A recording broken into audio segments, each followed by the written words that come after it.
having chemotherapy for, what was it, 7, 8 months, it floors you, right? Like at the time it floored me. My mindset, my mind, I was just the steroids, like the way that it was affecting my, just everything. Like I just felt like horrible. I kind of thought, what if life isn't going to be, what if I don't have a long time on this world? Yeah. I've got to make, I've got to make, I've got to make something of what I've got available to me. Yeah. The defining moment in achieving that success over the next 2 years didn't come from what I did over those 2 years. It came from that moment in my backyard when I had that realization, which was I've got to change my mindset.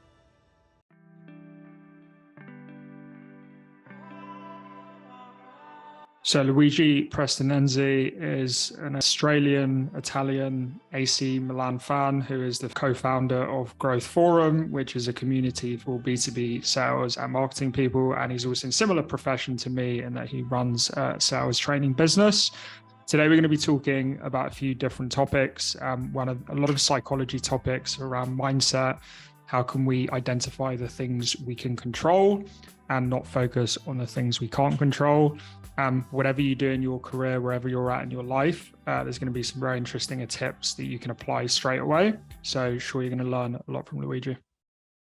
Awesome, Luigi. Thanks for coming on today. Because obviously I know I came on your podcast. You were a great listener. We had a great chat. So hoping I can do the same for you today.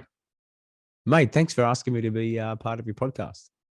All right. So beforehand, we were talking and you were talking around, like, you talk about growth mindset. And as I said, we talk about these things outside of sales. So growth mindset isn't just something in sales and sales training that we do, but in life when you're going after a new career or maybe a relationship or whatever it is. And I know you said there's been times in your life where you didn't have a growth in mindset and that impacted you. So I was wondering if you could talk us through that point in your life. Yeah, there's probably a couple of key moments that I didn't apply the growth mindset. And then when I realized I wasn't applying it, it's when I had the biggest sort of burst of growth, right? And I'll talk you through it. There was a time, probably over 10 years ago, it's 2023, so maybe 13 years ago, making me sound really old. It was the time that I felt that I had achieved some pretty good success in my sales career up until that point. But I always felt that, that little bit of imposter syndrome. I kind of felt like I had built my career on a house of cards, that I thought, you know what, maybe I've just been lucky. And I'll never forget it. I got to Christmas time, and leading up to Christmas time, deal after deal in my pipeline just kept falling over, right? At first, I lost a deal. I'm like, okay, that's one. That's all right. I've got heaps more. Another one. And then I went to Christmas. I'll never forget this. I went to the Christmas lunch, to break up lunch with my work colleagues, feeling really stressed and flat. I had not hit my number. I was stressed about what I was going to do. My pipeline was looking empty. And it wasn't that I was worried about losing my job. I was just worried about how I was going to be able to perform, right? And I remember the first sort of week of the holidays, because I had a couple of weeks off. All I could think about was, you know what, I'm done. This is it. I have to change career. I actually have to go get myself some real skills, right? And I started looking at job boards, and I was going down a path of, I've got to change career now. This is it. And I had a very fixed mindset. But I'll never forget, right? I was laying some new grass at the back, and I had this realization. I'm like, if I jump ship now and change job, what's going to be different? Yeah. Like, or change jobs, maybe change careers even, but what's going to be different? What if I get to the same point where I hit a barrier? If I don't change my way of thinking, I'm going to hit that barrier and I'm going to be in the same position over again. Yeah. So I made a decision that day. I actually made a decision to say, you know what, I'm going to go back in there and I'm going to do whatever I need to do to get the job done. And I'm going to prospect my way out of this problem. Right. Fast forward 12 months, I'd closed the biggest deal in the company's 45-year history. Right. Fast forward 12 months after that, I closed even bigger deal than that one. And I was actually awarded the world sales leader of the year for that company, across over, 40 countries, selling over 40 countries, and rewrote the record book. And I'm not saying that to say, put tickets on myself to say, hey, Michael, look at me, look at what I've achieved. But the defining moment in achieving that success over the next 2 years didn't come from what I did over those 2 years. It came from that moment in my backyard when I had that realization, which was, I've got to change my mindset if I'm going to get through this. Yeah. And again, it's the easy path. The easy path is to say, I'm going to just get another job, or, it's got too hard. I'm going to just move away from that and go down there. The grass is greener. That's the easy path, man. Yeah. The growth comes from actually taking on board where you're at and figuring out that, what, I'm in a zone that I'm not comfortable, and I've got to figure out how I'm going to get out of this zone, because that's where you build capability. I'm forever grateful for that moment in my life. Yeah. As hard as it was probably the worst Christmas I had for a while, because I wasn't present with my kids. I was stressed, had beautiful young kids that were just looking to be engaged with their dad, and I didn't give them that space, man. Yeah. It's a very hard moment, right? But it was the best moment, if that makes sense. Okay. So let's try and break this down and get tactical here. So you're talking around like the growth mindset, and you're talking around how you're a difficult period in your life. And I think everyone goes through difficult periods. So there may be some people listening to this, or even for anyone in the future where they're maybe in a low moment. When you're in the low moments, how can you get into a growth mindset to get out of it? And I guess, what is that growth mindset as well? Yeah, I think it's recognizing that you're at a point where things aren't perfect, or you're not thinking in the most positive way you can, right? I think that's really important. And people say, oh, don't stress, get over things. I don't think that helps. I think the first thing is, and look, Dr. Carol Dweck wrote a great book on this, mindset. And there's a lot of great books out there that talk a bit about the psychology of mindset. But the way in which I've been able to work through, challenging moments is accept that I'm in a moment that's challenging me. That's first and foremost. I've actually got to accept it and say, and this is what I do. I say, okay, this is where I'm at. I can feel myself thinking I'm thinking below that line. Yeah. So above the line, below the line, I'm blaming others. I'm making excuses. Now I've just got to go, right. I've got to, now that I've recognized that behavior, it's time to think above the line, right? What can I do to control the situation versus letting the situation control me? There's so many things I can't control, but guess what? When I think above that line, when I think outside that, the circle of control, it gets greater.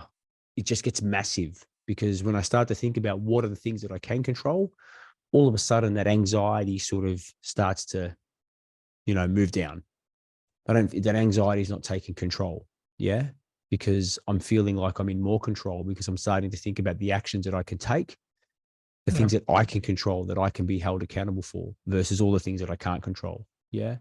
That's my biggest strategy when I'm at that point of, you know what, I'm below that line. I've got to flip it. I've got to get above that line. I've got to get in control. I've got to get my mindset open.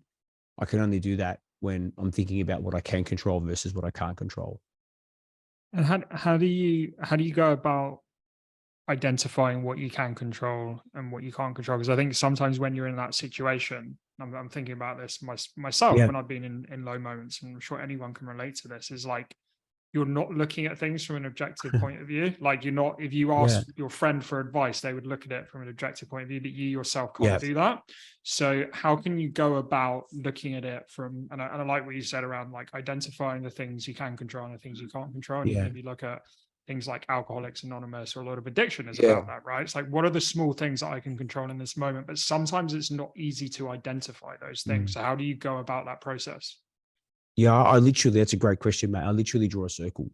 I actually have a circle. I have the circle, and I have two circles. I have a small circle of the things that I can't control, and then I do a really big circle next to it, right? To get me visually thinking about trying to fill that circle of things I can control. And it's amazing what happens, the power of starting to write things down, and you start to write, okay, what I can control. I've got to build my list. right? I've got to create my message, right? I've got a time block. Yeah. I'm going to reach out to these people. Like if that's your moment, if your moment of crisis is I've got not enough in my pipeline and I'm stressing it because I'm taken from a sales context, then what do I need to do? I need to get more in my pipeline. So what do I need to do? Right. I start writing that down.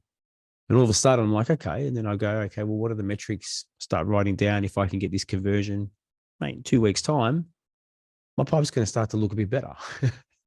Right. And all of a sudden that weight.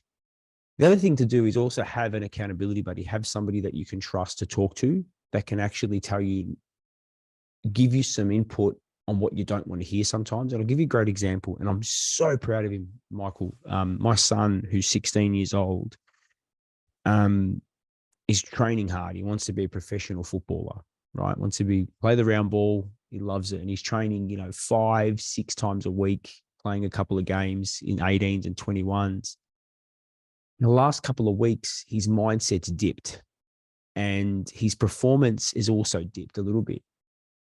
And the reason why I'm so proud of him, to his credit, I connected him with an professional footballer who focuses on mindset, just somebody in my network that I knew months and months and months ago. And he did this mindset course, actually probably over 12 months ago with him. He reached out to him. He literally was proactive, reached out to him on the weekend and said, hey, I'm struggling with him. I didn't tell him to do it. He did it on his own, off his own bat. Yeah. He reached out to him. He said, I'm struggling. I would love to get on a call and get some advice and coaching from you. And they had a call tonight.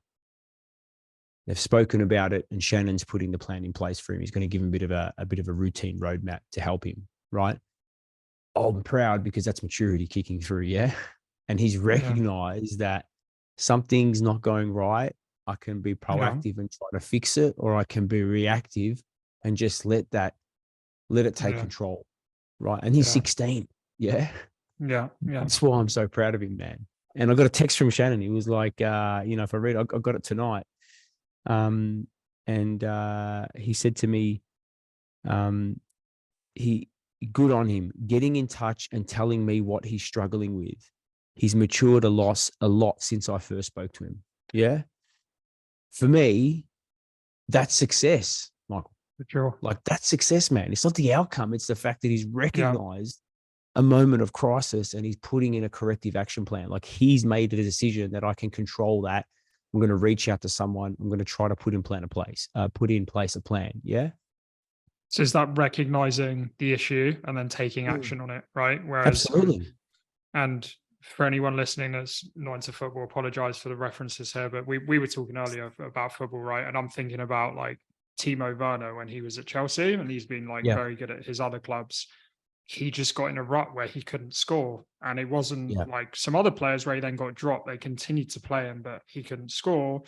Versus maybe if you look at like a Messi or a Haaland, they're human as well. There are games where they don't play as well, but they won't get in their head. And I guess they're probably analyzing what didn't I do well in that game and how am I going to improve that in the next game? That's probably the difference between those types of players. So yeah, absolutely. But I think that's the other thing, right? Like, again, being proactive to reactive. And to some extent, when we think about it, the skills that we have in our roles are really important, but they're not as important as the will that we need to have. If we've got the will, we can develop the skill and we can work through those challenging moments, right? And turn those challenging moments into opportunities. Yeah. So let's get on to this and skill versus will. I know you wanted to talk about this, and this has come up, I think, in almost another form a lot of times on the show around like nature versus nurture and kind of what's controlled by like a higher power in our destiny and what's like in our own power. And I know you're very passionate about will, and you were talking about whatever your career is, like will is so important and putting in the work. So what's been your experience with skill versus will, and why are you passionate about this? So for me, I've got a lot of books around me. I've had the opportunity with the podcast to interview some amazing people from all over the world. It's taken me literally to different corners of the world, right? Both in person and virtual. But content without application is just entertainment. Yeah. And I often say that in my training without application is simply entertainment. It's one thing to hear it. It's another thing to put it into action. And there's a lot of people that'll, having been involved in education, adult education for over 17 years of my life, working in the corporate sector, you often will go into training sessions and a lot of people are resistant to training. They're like, oh, I've done this before. Okay, how many times have you done it? Well, I've done the training once or twice. What do you mean you've done it before? Like footballers, basketballers, tennis players, they train every single day. They practice every single day, spaced repetition. They do the same thing over and over every single day. Yeah.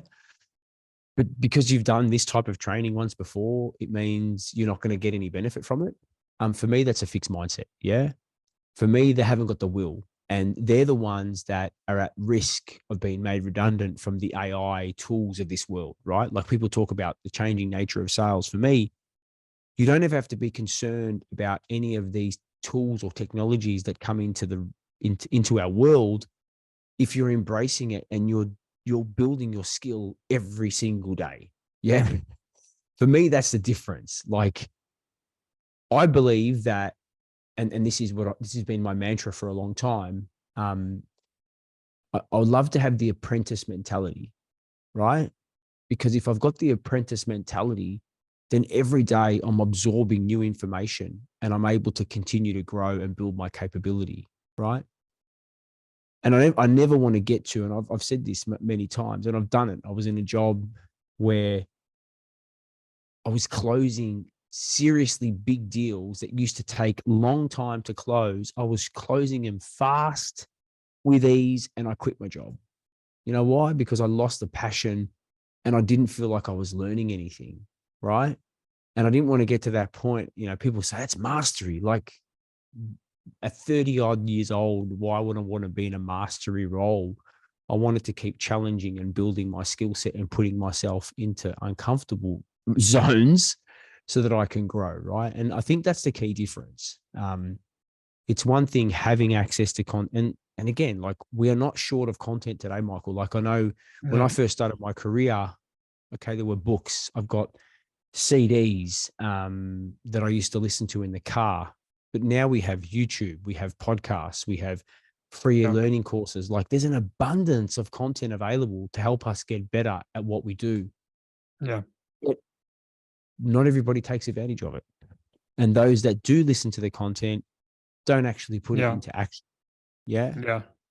You dropped a couple of bombs there that I think I'm going to steal the quotes, which is content without application is just entertainment, and then training without application is just entertainment. And yeah, obviously we're in a similar business to you, and we definitely see that one, sometimes they will, oh, this is really good training, but then they don't apply anything.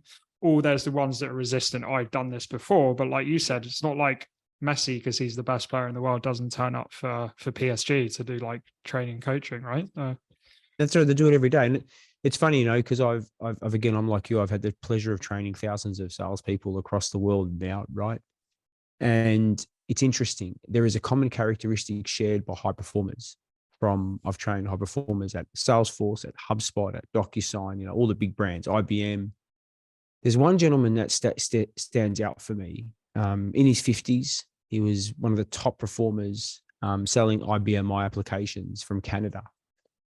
I'll never forget, I was training his team, and they sold big enterprise solutions, right? Multi-million-dollar deals. And it was funny. There were many of the salespeople like, I don't know why we need to do this. Yeah. But the best performer was first on every session, asked the most questions, sent me the most messages, joined all the additional sessions that weren't compulsory. He was literally at the star performer in the program. And there's a reason why he's the star performer from his results. Yeah. And he didn't let, like, being in his 50s, he'd done all the training, Taz, Miller Hyman, Challenger. He'd done it all, right? But he wasn't sitting there going, I've got nothing to learn. He was like, give me more. And I see that every top performer has a very similar characteristics. They're not pushing back on that learning. They're actually asking for it. They're embracing it. They're seeking out not just additional content, but they're seeking feedback. They're asking for, like, what could I do differently? What could I do better? Yeah. They've Yeah. got their egos at the door. They're not sitting there like, well, don't tell me, don't listen to my calls. I don't want to hear, Yeah. Yeah. you're critiquing my calibration of my call today. They're actually asking for feedback. Yeah. Yeah, I've 100% noticed the same thing. And yeah, again, taking this outside of sales, you see it with any type of person within a company, right? If you look at this more on a Yeah. business level, is like there's people that continuously trying to learn and trying to Yep. get better, or they have more of what I call it like employee mindset. I'm just picking up my paycheck, right? I get paid a salary and they ask me to work a Yeah. certain amount of time. Something I wanted to ask you, and I've thought about this myself, and it's a bit of like a philosophical dilemma I've thought is, do you think you can teach people, you may call it learning mindset, some others may teach it, call it curiosity, or do you think Mm. people are innately curious or they're not? Look, I think if there's the right intrinsic motivator, people will have that level of desire to learn. Yeah. And for me, where my desire, and I'm just gonna make it about me for a moment. And it's not a Go story for I it. often share, Michael. It's not something that I go out there and talk a lot about my personal story, but my hunger and desire for learning come from having cancer when I was 20, right? Wow. And I had a big dint. It dented when I say dint, it had an impact on me for a couple of years there. Um, I wasn't able to do certain things. I was struggling for cash. I had a young child as well. Um, my career stalled. So it was at the start anyway. But those couple of years created this incredible desire to get out there and just learn, right? And so for me, that was an intrinsic motivator. I wasn't extrinsically motivated to learn. I wasn't doing it because I wanted to make money or I wanted a promotion. I was doing it because I just wanted to get better and better and better, right? And I had a strong desire to create a life and for my family. Um, so I think everybody has that within them, and this is where good leadership is important, right? Because good leaders will help you find that intrinsic motivator, Yeah. and that's what's going to get you up out of bed in the morning and not hitting snooze every day. Yeah. Yeah. Um, and again, I've had great leaders, probably less good leaders, and I've had some really bad managers. Yeah. Yeah, of course. Yeah. And I've learned a lot from the bad managers, by the way, especially in sales. Yeah, that's a great way to look at it, because I think a lot of people wouldn't look at it from, they would look at periods like that and be like, oh, it was so terrible, it's bad. But more, Mm, I love the way you're seeing it is, I learned about the bad, even from these bad managers. I learned what bad looks like, so I don't make those same mistakes. absolutely. Yeah. And again, I wouldn't be the type of person I am today without them. I'm grateful for them. I'm grateful I'll give you another moment of growth opportunity, right? So I just finished I hadn't just finished, but I'd finished my cancer treatment. I was in this organization and I wanted to become the sales rep. I was working in the sort of customer service inside sales role, taking phone calls. But for the company at the time, the account manager was the role, the car, the vest, the phone, the patch of customers, the golf trips, that was the expense account. That was the job. 3 attempts. At the third attempt, they said to me, stop applying for this job. You can't sell. Right. And I'll never forget that time because it was like a massive kick in the guts for me. Lorene, her name was. And I tell you what, I'm forever grateful for hearing those words. Yeah. Because that triggered again was that next trigger of desire and motivation. And it propelled me, like literally propelled me. If that didn't happen, I don't know. This is like a sliding doors moment. I don't know if I would have had the career that I've had today if it wasn't for that moment in time. Yeah. And why do you think, going back to your health scare, why do you think that motivated you so much? What was it about that incident that got you to kind of change in that Yeah. aspect? That's a really great question. I think, not I think, but there were things that I heard, there were things that I experienced. Um, Having chemotherapy for, what was it, 7, 8 months. It floors you, right? Like at the time it floored me. I couldn't do certain things. My mindset, my mind, I was just the steroids, like the way that it was affecting my, just everything. Like I just felt like horrible. I kind of thought, what if life isn't going to be, what if I don't have a long time on this world? Yeah. Um, I've got to make, I've got to make, I've got to make something of what I've got available to me. Yeah. And look, have I became that uber successful Grant Cardone that's got a jet or anything? No, I haven't. But I'm pretty proud of the journey that I've gone on and the places that I've gone and the things that I've achieved in my career so far. And this is why I live a very healthy lifestyle, because I want to make sure that I'm here in another, 30, 40 years. Yeah. And I've got so many more things that I want to achieve in my life. And that's why I live a certain way, because I want to make sure I can extend my lifespan, because I never know how short or long it will be. Yeah. And I've heard those words from a doctor saying, this treatment has a 30% chance of killing you. Right. So I've heard that. And I want to do whatever I can to not hear that for as long as possible. Yeah. Yeah. Very, very powerful. Mm. And I know something you talk about as well as like scarcity mindset versus Yeah. abundance mindset. Something that comes up on the show as well as like victim mindset. Actually, Rana was talking Mm. about that, who I know you're friends with too. And I feel like victim mindset and scarcity mindset, I think they're kind of linked in a way, because I Yeah. think if you think the world is a scarce place, right? Then in a way you're more inclined to be a victim, because you're like, oh, there's only a select few Mm. who are going to be able to have those resources versus we can all like have Yeah. them. But I think scarcity mindset, we did actually, Michael Chapman as well, he talked a lot about it on the show. But I guess firstly, like, could you break down what is scarcity mindset? How do you identify if you have it? And then how do you get out of it to go towards more of that abundance mindset? Yeah. For me, the scarcity mindset is being so concerned of losing, like, and again, I'll bring this into sales, of looking at an opportunity. And look, again, high performers and other characteristics that a high performing sales professional exhibit, they don't like losing. Yeah. They love the thrill of the hunt, and they're very competitive. But it's not like I've lost and I'm done. It's the scarcity mindset is about going, there's only so many opportunities out there. I'm limited and I've got to hold on to everything. And what if this doesn't happen? And then it starts kicking in the other fear factors and all that sort of stuff. And I had this conversation with an incredible operator who, she's moving from full-time job into her own business. I'm helping her work through a deal. And she actually asked me the question. She's like, what if it doesn't come off? I'm like, doesn't matter. The fact is, you've been able to build a process. You've been able to build the tools to get you to this point, to get them to actually consider your proposal. You've already won, right? You've won because you got to this point.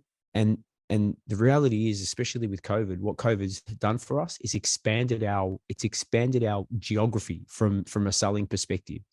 The digital world has enabled us to actually win Yeah. opportunities all over.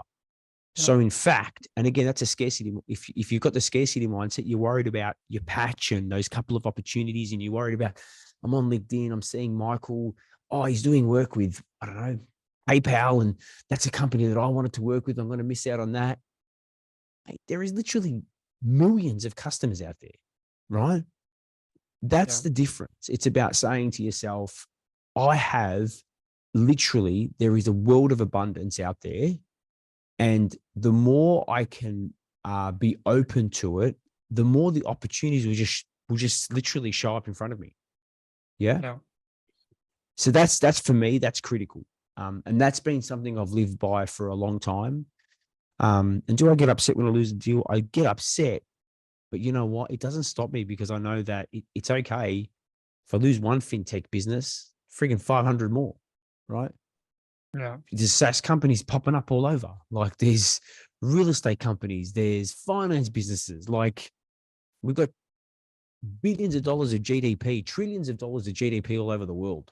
So there's business happening. Even in the Yeah. downturn economy, business is Yeah. still happening, right? Yeah. So I shouldn't be concerned that, oh, the economy, people are laying off jobs, I'm in trouble. No, there's still so much money floating around the economy. I only need X amount of clients and I'm living a pretty good life. Yeah. I think that's a great example because I've seen that a lot as well. It's like the classic.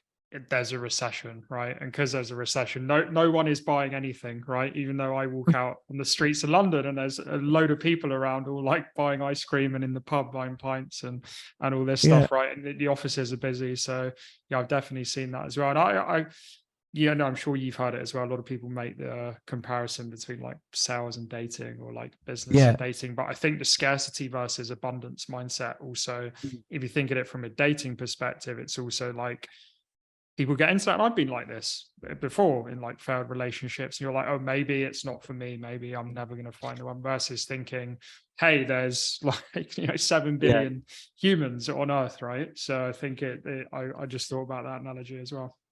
Yeah. It's super. That's why I think that for me is like one of the most important aspects of building a successful career, especially in selling and marketing in any role, right? Is going, you're not limited because you might have missed an opportunity or you didn't get that job.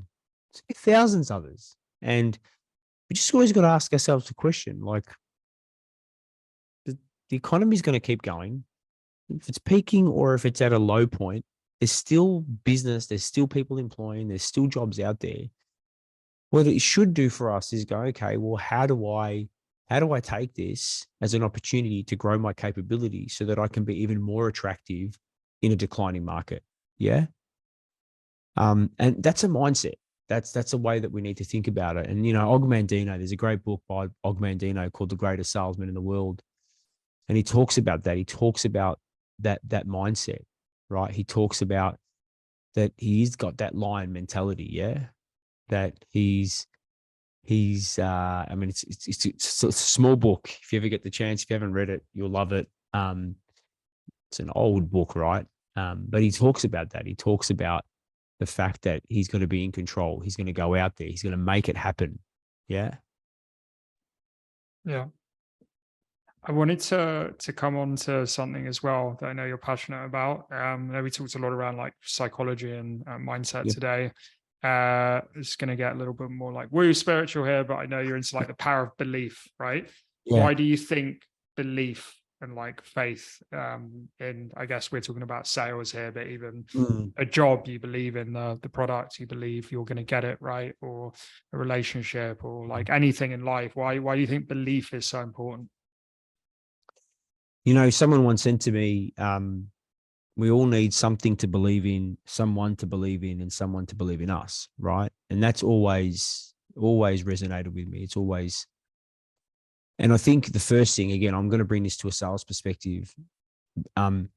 If we don't believe in the product that we sell, it's very hard to enable other people to believe. Yeah, I've often said this: if the biggest objection we can never overcome is the one we haven't overcome ourselves. So if you can't overcome price, it's probably because you're not seeing enough value in your product or service. Yeah. And that for me, like the belief component is key. Like you've got to believe in what you do. You've got to believe in the product you sell and how it enables others.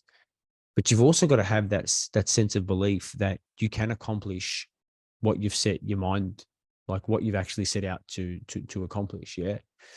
You got to believe. Yeah. And this is not from a belief from a God or anything. I bring it more so is just believe and have that faith. That if you're putting the best version of yourself out there, good will come. Yeah. Love it. Can't express how important that is. And I was thinking around like careers, right? And I Yeah. think a lot of people, especially I've noticed this with like recent graduates or people who are like in their early 20s, maybe late teens, even they skip university and they take a job just for the paycheck, right? And it's not thinking, obviously the ultimate, right, is you get paid a lot of money and you love what you do, Mm. right? There's the whole ikigai, which we discussed on another Yeah. podcast, but that can't always happen. But you shouldn't do a job that you hate, right? And that goes down to Mm. belief. It's like, if you don't believe in the mission and vision and what your company is doing, you're going to be miserable Yeah. in that job. It doesn't matter how much they pay you. And I've seen so many people make that mistake, Yeah. and then 5 years later they're burned out and they've saved up a load of money, but they're miserable in their lives. And I think that a lot of Mm. that is down to belief as well. Yeah, absolutely. And I think if you look at all the surveys, you know, what's motivating people in a job is it's not even in the top three. Money is not even in the top three reasons that keeps them there. Yeah. They're looking for satisfaction. They're looking for positive feedback. Yeah. And that, I think that's key. But that comes back to the intrinsic motivator. What's intrinsically motivating us, right? Yeah. Mm. Yeah. I wanted to ask you one last question, Luigi. So this is one I ask Ron, I ask most people that come on the show. So let's take maybe back to when you got your diagnosis, when you were Yeah. 20, modern day Luigi sitting here in May 2023. What advice would you give to yourself back then? That's a really good question. You know what advice I'd give myself if I was embrace the unknown. Yeah. Like, because, like the good and the bad, you can't experience the good, or you can't appreciate exactly the best parts of the good if you haven't experienced the bad. Yeah. You got to have both. Right. And I think there was a moment where when I was getting treatment, I wasn't fully embracing it. I was a little bit closed off. I was a little bit anxious. I was a little bit scared. And, if I could do it again, I would have just embraced it a bit more, right? And really leaned into the experience, because I think I would have learnt more from it.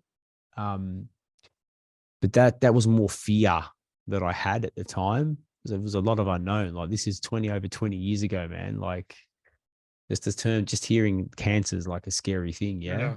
Yeah. I was 20, so there was a lot of fear, I was scared. That's probably my biggest what would be my biggest advice back to myself, is just embrace the unknown and reduce that fear, and let it come, because there's a reason why it's coming at you. It's coming at me. It's coming at me for a reason. The universe is saying, hey, you need this right now. Sometimes you don't know why that's happening. But I tell you what, again, I wouldn't be the person I am today if I didn't go through that experience. I'd be a completely different person. So I'm grateful for it now. But at the time, I didn't truly appreciate exactly what the benefit was going to be. Embrace the unknown and the fear. I think that's a powerful takeaway, Luigi. So yeah, thanks a lot for coming on the show. You were a great host for me, so I hope I've been the same to you and really enjoyed the show. Yeah, thanks, man. I really appreciate it, and thanks for putting together this content. So a lot of takeaways from today's session. I'm going to try and focus on a couple. Content without application is just entertainment. Really like that. And then training without application is just entertainment. It's a similar theme. So essentially, we live in this era of lots of content, social media. We still got the printed press. We've got all these different channels, all this information. We've got information overload.